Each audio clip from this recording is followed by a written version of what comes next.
Hello, my people, my beautiful and handsome viewers. Yeah, welcome to my page again, Timo Starboy Reality Talk TV. Yeah, so I greet you at your location time. Happy Monday to you guys over there. I hope you guys are enjoying yourself. Yeah, as usual. So we bring updates about our lecturing on Nigeria. As you can see the title, we say Nigeria never was a country.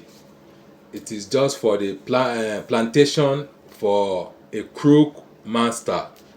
Who are the crook master? They are British. British colonialism, they are the crook master that they make Nigeria as a plantation, for them to be, making their own benefit.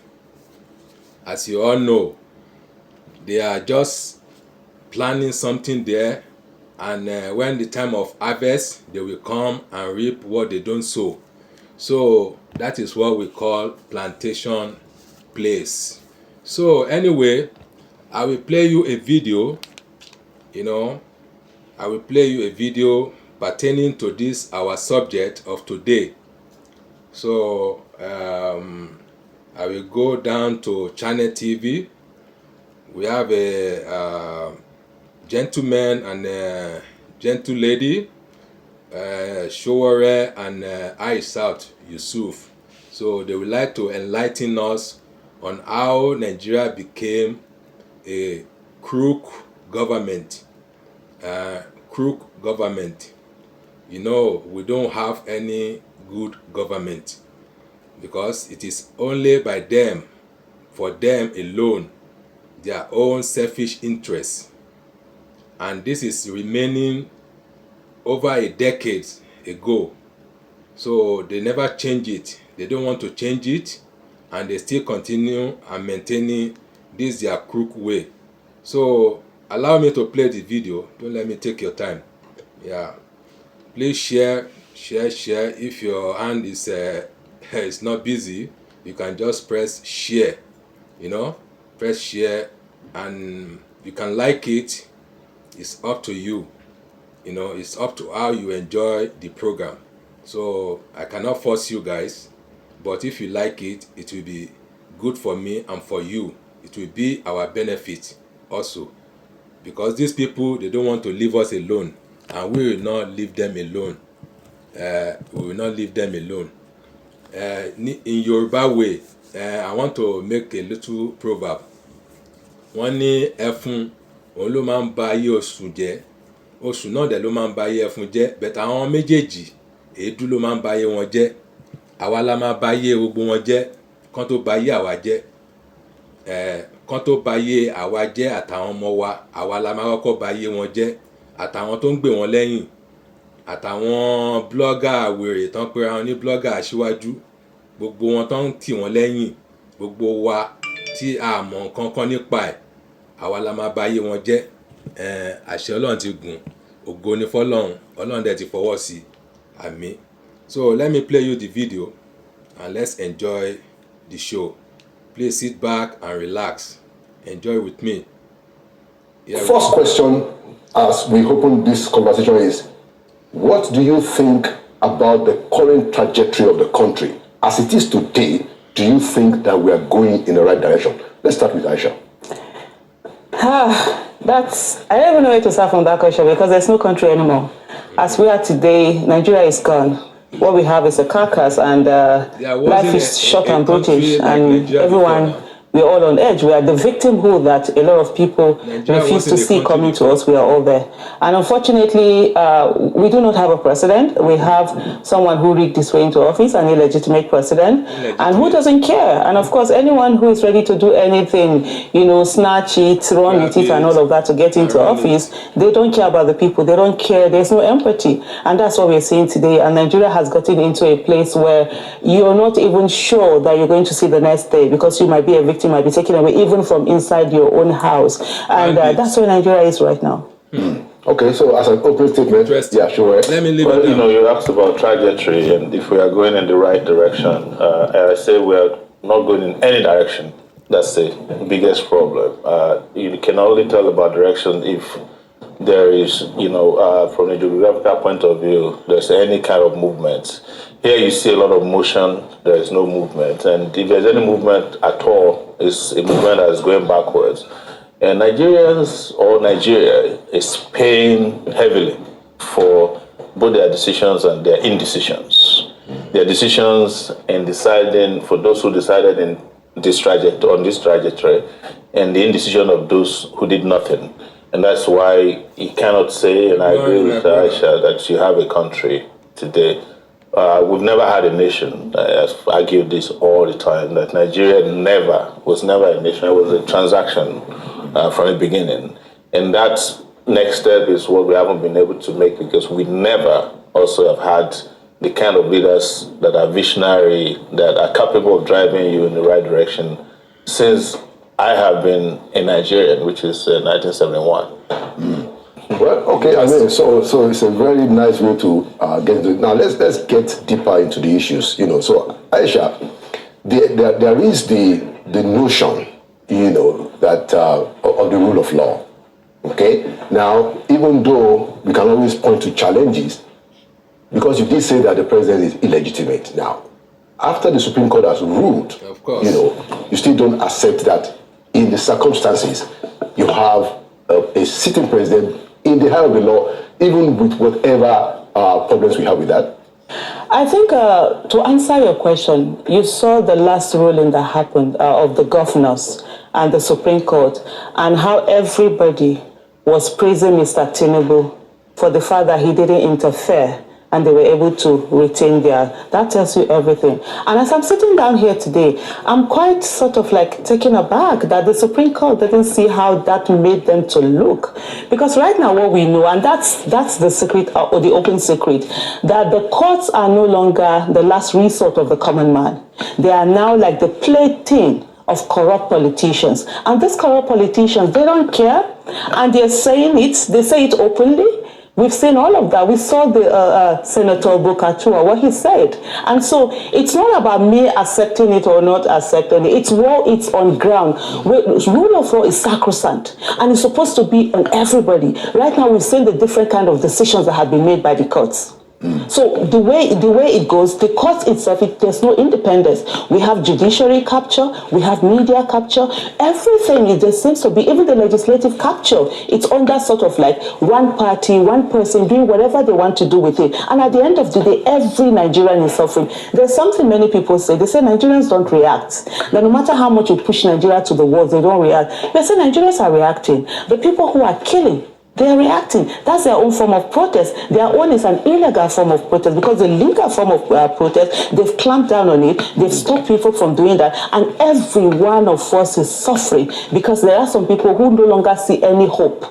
Because when you go to the court, and if you see a lot of people that have given up on the nation, they know even when they go to the courts, they won't get anything. So they take the laws into their hands. And the rest of us that are law-abiding are the ones who are being punished by the state. The Nigerian state would rather, have a conversation with you, negotiate with you when you carry arms against the country. But when you are law-abiding, it clamps on you, it kills you, and it just disposes of you the way it wants to. Interesting. Okay, so let me take it to Shore. Basically, both of you have the same view. Not that I'm surprised, but it makes it quite exciting. So, what is the way out? Is there a legitimate path, out of this trajectory? I'm going to start with Shore and then come to Aisha. I think any way that saves people from the doom and destruction that has become their lot is legitimate. And I say this so that people are very clear about where I stand on Nigerian issues. Earlier, I agree with Aisha that there is no country. Where I disagree or differ from them and their party was their own brazen hope, I call it brazen, that the judiciary was somehow going to deliver differently in the 2023 election, because it has been very clear from the election, from the primaries at the party level, the conduct of INEC, that they were not planning an election. So when the elections were over, and there was this eye on the judiciary, I was wondering which eye, which judiciary are you eyeing? Because I understand the judiciary right from my university days. I have been expelled, went to court, judges did not deliver justice. So, but where I agree with her is the issue of legitimacy. You see, something can be legal and be legitimate. A human being can be born as a legal human being, but the process of birth might be illegitimate if it doesn't go through what is legit. So I agree with her that and you have a right to reject a system or a president that did not come legitimately, as it's been decided by, or should ought to have been decided by the rule of law. But we're not dealing with a country that respects any laws. The laws here are like cobwebs. They are only meant for ants, and the elephants walk past them without even knowing them. So it's a country that is created for two categories of citizens, and that is why I have always advocated, and I'm never afraid to say that something massive, something urgent, and something revolutionary must happen in Nigeria for us to change course. This course will continue. They have already rigged even the next election. If we go by how they have populated INEC already. In the US, where you and I spent some years, if one person was going to the Supreme Court, the country will shut down. There will be conversations. They will go and look at where he was standing when he was in primary one.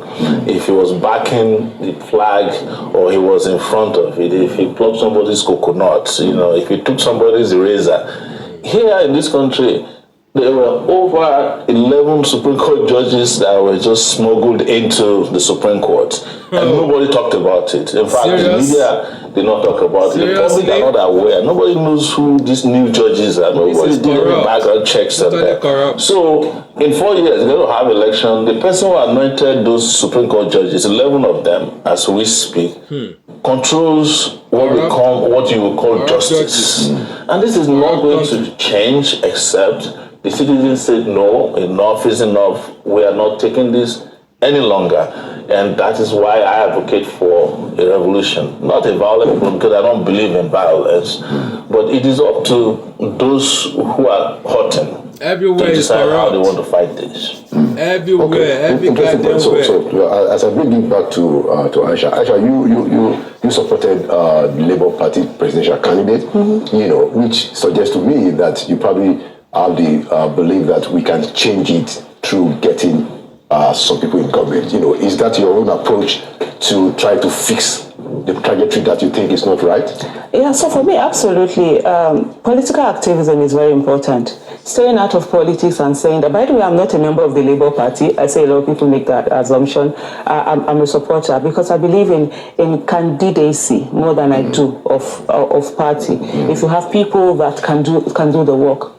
As much as activism and politics, the end result is supposed to be for the greater good of the people. Where those who are on the side of advocate and like, this is the problem, then those who are in the political side who get into office, who get elected, fix the problem. So it's that, demand and supply side of governance that Dr. Obi would always talk about. And so for me, it's very important for people to begin to participate. We have to participate in that politics, as flawed as it is. Yes, I totally agree that the capture of judiciary didn't start today. I mean, we saw in 2015 when the Supreme Court said that the card reader was not admissible in the law, and that sort of like changed the course of all the the electoral reform that was done at that time. So we've seen a lot of things that have gone on, but we must still continue to take on the system. One of the things that we don't take into cognizance is the fact that the first set of dictators that many Nigerians, or if not all Nigerians made, were actually from the home, were parents. We're brought up in a society where, as a younger person, you can't speak up. You don't speak up to your parents. You don't challenge them. You don't ask them, why did they do this? You'll be called disrespectful. You'll be called a stubborn child. For those of us that did as kids, we got a lot of beating. So, and then people went on. Teachers also continued the suppression. revolution, and people became adults, and they simply replaced their parents' teachers with government. So some people feel that, oh, you can't challenge government, you can't do that. So it's going to take a long time. It's a mindset thing that will happen. But the thing is that it's inevitable. Like Showore said, of course, it's the bloody revolution is always the best. A bloody revolution doesn't take anyone anywhere. You either have and it's inevitable. We either have a bloodless revolution or a bloody revolution. The 2023 election was actually a bloodless revolution where people who hitherto had never bothered about politics, were never interested. They didn't think it was, they didn't see the relationship between governance and their lives, decided that they were going to be part of that political process, and they were part of it. And at the end of the day, the process was not allowed to go through. The end result is not what matters, it's the process that matters. If the process was free, fair, credible, and it was transparent, and the result is still turned out to be the way it is, everybody will move on. It's every 4 years. You have another 4 years to come through it. The way people see how their will was subverted, because when you have a political coup, a civilian coup like what we had in the 2020 election, it's the same thing like a military coup. So the world needs to also see that. So but on the issue of the political, it's very important. If we say today we have a revolution, let's always ask this question: we have a revolution today. Who are we going to put in this office? Guys enjoying our program? We need to begin to create leaders. We don't have leaders. We have a vacuum because people have stayed away from politics, looking at it as it's dirty. Let's not do it. So we just have people get money or one thing or the other. The next thing they run for office, they get in there without any preparation, without even knowing anything. You see someone who say, "Oh, come and run for be president." I'm like, you don't just become president like that. You have to. There's certain things, there's certain competent skills that you're supposed to acquire, leadership skill, empathy, your EQ, IQ, and all of that along the way. So we must begin to engage in that process of that politics and say, okay, let's get into it one way or the other. Yes, it looks difficult. If we don't have the revolution, and revolution, nobody can call for a revolution. That's one thing. It has to happen on its own. I always say to people, when that revolution will happen, we'll all see ourselves on the streets and we'll be saying, even you bros, you might be here. Sis, you might join us. That's the way it will go. But until we get to that stage, can we begin to prepare sort of like that leadership so that we have a sort of a critical mass of people that we get into leadership position and actually serve the people, not the ones that we get in there and then they'll begin to do what we're seeing today. Because most of the people who are in leadership today were actually the ones who were fighting for this democracy. We're the ones who were fighting for human rights, but they got in there, they became, from baby monsters, they became gigantic monsters. Okay, good. Let's go back to Showore on the same point. So Showore, you've been the presidential candidate of a political party. That means you also succumb to the idea that partisan politics can help fix the. So in that wise, how do you intend, as a politician, how do you intend to use your party to change this? So I wanted to make it clear that when revolutions happen, people make them happen, and you call for it. Every country that's had a revolution, there were people who were working towards it. That's what is in history. It is what triggers it that I may not have a date, she may not know the date. It's very interesting that after the 2023 election, most of the people who said revolution was a bad idea were calling for revolution. They are still calling for it. Some of them were calling for a coup plot. Yes, because of the election. I also want to correct the impression that 2023, in my view, actually didn't have. It has enthusiasm but low participation. In the history of the country, number of voters in 2023 were probably some of the lowest. If you look at the number of registered voters compared to the number of people that went out to vote. Maybe there were more new yes, voters. Yes. So, because people have started losing faith in the political process before now. You're talking about 2015. In 2007, and you and I were covering this from the US, the Supreme Court decided, first it was the Court of Appeal, that you don't need, serial numbers for the ballot papers. And as a result, Yar'Adua became president and he had to apologize himself, being what they call a good Muslim, that I know I didn't win the election, but let's move on. So this process did not start today. But what has been happening is that those who are manipulating the process have been growing in impunity. And I want to address the issue of where the leaders come from. We cannot claim that people are not, we are not producing leaders. What has not happened is that some of the best leaders in this country have not been given the opportunity or have not created the opportunity to lead. You know, you cannot claim that after my 30 years of being an activist, from the university to creating media to doing some of the things that are impossible, even living abroad, I consider as education and leadership development. You can't claim that Aisha here, who led a major movement to bring back our girls, is not ready for leadership. No. See, when the revolution happens, when the vacuum is created for good people, you'll be surprised at how many leaders we have who have just been suppressed in their various fields, who are depressed, who are compressed. They will be unleashed on society. Some of them will come from abroad. When I was doing the election campaigns in 2018, I met Nigerians who are tunnel engineers in the UK. They are the ones building the tunnels that the trains drive. You have a Nigerian doctor who brought out a baby for the first time in history, fixed the baby and put it back. How can we say that the country don't have these leaders? But as long as you keep putting, or these guys keep imposing themselves on the system, those potentials will never rise to the surface. And the last part I would address over this issue of leadership is that even the struggle to bring about a better society creates its own leaders. But we must not forget that the number of people that fought for democracy compared to the number of people who have transited from that era to the new dictatorial era she's talking about, but there are very few. Very few. And you can argue, and I've argued this before, if some of these guys who are now in power actually fought for democracy, if they weren't fighting for themselves, considering that the period of the democratic struggle, the most difficult part of it, some of them were selling drugs abroad. So how can you be fighting for democracy and engaging in crime? So this is what we have found out. So if you do the maths very well, you discover that the real democratic leaders have not transited. And this is a conversation probably for another day. And that is why some of us went and created parties of our own. Because Chief Gani Fawemi created one in 1994 when it was not even acceptable to create a party. Part of the reason I participate in the political process is also to throw off the contradictions in the system, so that the more of those of us who are outliers participating, the more the system's underbelly is exposed to the public. But if you leave it for them, which is what we did in 1999, by the way, we fought for democracy when it was time to transit. We all left. I left Nigeria in 1999. By the time I came back, they had bloodied Gani Fawemi. Falana tried to be governor of Ekiti. He lost in a way that nobody has ever lost. They ridiculed everybody. Real pro-democracy activists were ridiculed. But the fake pro-democracy activists got into power.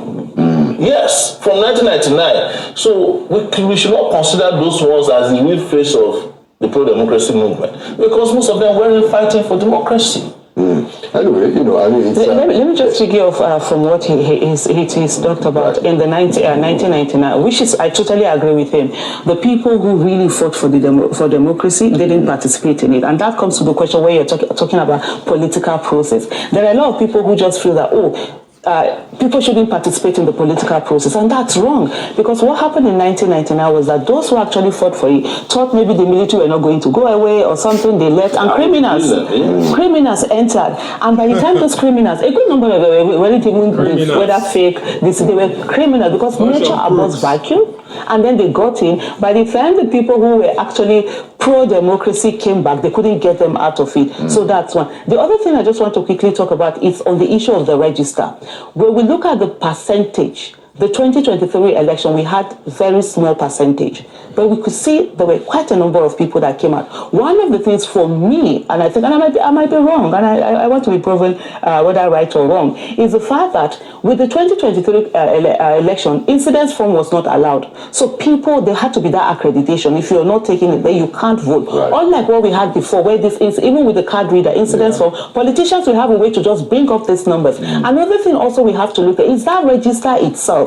Is it really the number of people that are there? Because what we had earlier earlier on before, politicians used to, register multiple. One person will have like 40-something cards, 100 cards, because they use it to how do I put it, to just inflate their numbers. But now it's not, and then we're having an issue, and that issue also comes to us in the fact that when we want to recall lawmakers, the law says you must 50%. Meanwhile, it's not 50% that send the person to either the National Assembly or the State House of Assembly. So there are a lot of things that we need to fix, and unfortunately for us, the one legislative arm of government that is the bedrock of democracy in Nigeria, that is supposed to be more powerful than the executive, has actually found itself to be less powerful because the executive have money and they use it to just tie them, or there's a capture of it. So we need to have all of these systemic changes going on. While we're waiting for that revolution to happen, let's also have a political revolution like he has done by running for office. Let's continue to have that and get more people in there. Somehow we get it work. Excellent. So in my view, I think that reforms of the different institutions, could be useful. We could talk about judicial reforms, talk about political reforms, but let's talk about judicial reforms. And this is not a subject, of course, that is only left for legal luminaries. The people have a stake. What kind of judicial reforms would you think is ideal? For instance, there have been an argument that the people that end up in the Supreme Court, for instance, ought not just to be people who are judges. What about law professors or distinguished lawyers? What are your ideas around judicial reforms in such a way that can give us the Nigeria that we expect? Let's start with Ashiwari. I've said it and I will keep saying it. Nigeria has passed the stage of reforms. You don't think that any reform is useful? I don't think that the current set of people in Nigeria can reform the judiciary. Let me give you an example. In the last 3 years, they can never get job done. And there were 62 vacancies in the various courts in Abuja. Out of the 62, I think 60 of the new judges were children of former judges or their relatives. Are you talking about the federal court or the federal court? I'm talking about the FCT court. Okay. And the magistrates. So they have cornered these places. It's not going to happen that the place can be reformed by the people who are benefiting from it. That's why there has to be an eruption. There has to be a whole eruption of the problem with eruption is the disorderliness of it. And to the extent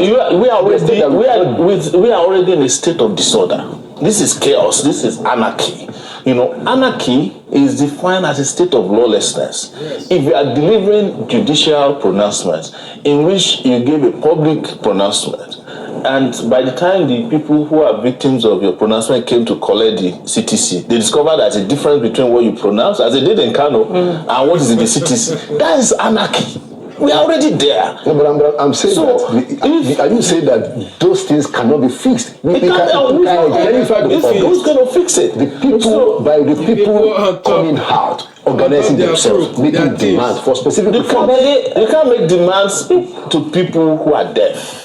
These guys are tone deaf, and they believe in their own impunity. They have the police, the army, who are ready to kill you if you make these demands. If you make peaceful demands, they'll kill you.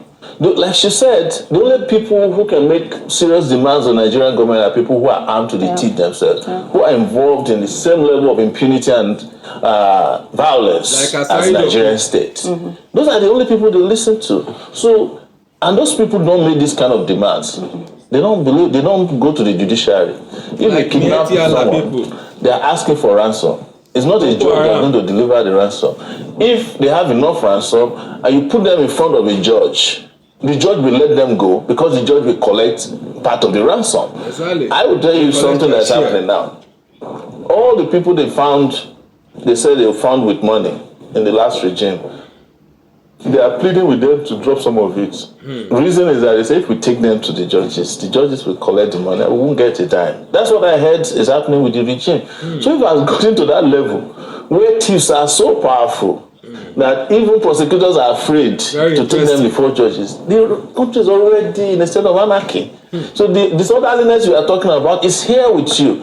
If kidnappers can kidnap freely, daytime, nighttime, that is anarchy. I think the order in Afghanistan is better than the order in Nigeria as we speak today. Even though all of us were afraid 2 years ago that Afghanistan is going back to Taliban and they'll kill everybody there. I've not heard of serious violence, and I'm not advocating that we should have a Taliban here or government of any. But I'm telling you that this is total chaos. The chaos that can only be envisaged if there is no governance, if there is no order. Okay. So where we start from is that you don't fix something that is not broken. Exactly. So when you're talking about reform means that there's something that is not working and you need to fix it. Yeah. The people who are supposed to fix it, it's working for them. So the state that we have right now, that's what Showore is also talking about. It's working for them. They are enjoying it. So there's no reform that they'll be looking at to make in terms of judicial reform or any of that, the set of people. And that's why we need to have the kind of people that will focus more on the nation rather than on their own selfish interests. And what part of the thing he also said, how do we even get these judges to be judges, the magistrate and all of that? How do they get in there? What's the process that they seem to get? And the CJN also, like the office of the CJN, there's too much power in that whole office. And the only way we can get that, the legislative arm, of course, that will be able to help us to do that, they can't. They won't do it because it favors them. They'll be able to use one thing to get it insist and put pressure on the legislature to do the right thing. So the people, that's also like what he said. The people insisting. How do they insist? They insist by coming out and voicing. They insist by protesting. They insist by, but you know what? The Nigerian government always behaves like a terrorist government. Exactly. When people come out unarmed citizens, they kill them. We saw what happened October 2020. Young people were singing the national anthem. They held the flag of Nigeria. And yet, the Nigerian state went there with military and killed them. Not only killed them, still gaslighting them. That never happened. So how are people supposed to come out when they're being killed when they come out? And then the only people that the government is ready to listen to are the people who take up arms against the state. For law-abiding citizens every day, you see the way they dehumanize you, the way they come out, they kill you. They're doing election, they're bringing out election results. They brought out military tankers all over the ICC building. All over. But where are those military tankers when kidnappers are taking our children and killing them because the people didn't pay ransom? They are nowhere to be found. The Nigerians, the security agencies in Nigeria, their allegiance is always to the president, even if it's an illegitimate one, and the ruling party, rather than to the people of Nigeria and the constitution. So that's a major problem that we have. People want to protest, they come out to protest, they are being killed, so there's nothing out of it. And this state that we are in now, and if we do nothing, it's going to worsen. We have religion keeping people down. They will use tradition. They will use all sorts of things to tell you not to speak out. But people are being killed. And then people are being told that, inshallah, it won't be them. In Jesus' name, it won't be their portion. I wonder the people who are being killed, whose portion it is. If we do nothing, every one of us, we are all victims waiting to happen. Yesterday's victims were once survivors. Today's victims were yesterday's survivors. And tomorrow's victims will be today's survivors. The people that have been killed will not be killed again. The next to be killed are those of us that are alive. And Nigerians need to understand this thing is not, we're not going to wish it away. We don't have the patent to prayers. We're not going to pray it away because God will not do for us what He has given us the capacity for us to do for ourselves. Fixing Nigeria, God has given us that capacity. So if we like and do nothing and we stay in our houses and we keep praying, then this whole thing will continue and it is not going to end. We're already on the path of chaos. So it's just not left for the people to decide. Are they going to stand up against the people who have held this country ransom? Because there are few of them. And if we come out in our numbers, of course, we will get that country that we want. There are a lot of people are afraid. But something we give that will break that fear, and nobody will call for it, like I said earlier. The people will find themselves on the street. Beyond the protest, which is important, there are times when we, but in terms of working within the limits of the law, since we are not going to break the law, we're not going to ask people to break the law, both of you have considered that. What else can we do in getting the critical mass of our people to be educated between now and the next election, to be empowered? So I mean, I take all the points about, they are not going to change it. People moved, people got involved in 2023. As long as Mahmoud Yakubu is there, there seems to be a little bit more space of what can be done in trying to engage with people on a long-term basis. Tough love. That's what I want to say this, and I think it's important to make a philosophical statement around the law. If the law keeps breaking the people might need to break the law so that they can break free. Exactly. That's a good point. Apartheid was legal in South Africa. Let's it was break the breaking law, all these stupid South Africans, this and they broke constitution. it. Slavery was legal. In fact, not only was it legal, slavery is also ecclesiastical. It's in the Bible that you should respect your master. But when slavery was breaking people had to break the law of slavery. Yeah. So if the Nigerian law keeps breaking the Nigerian people may need to break the part of the law that keeps them broken all the time. And that is why I keep advocating mobilization that do not come only during elections. In other serious countries, if elections are rigged, the person who rigged the election cannot walk away. You get my point? Yeah. And I had the issue with the Labour Party and where Aisha was with. They mobilized, they also were demobilizing when they should keep mobilizing. I don't see any reason why they sat back after it was known that I said, I know there was no election. But whatever they believed took place. And they ought not to have stopped there. They ought to have been complete mobilization and the shutdown of the system. The system was ready for that shutdown.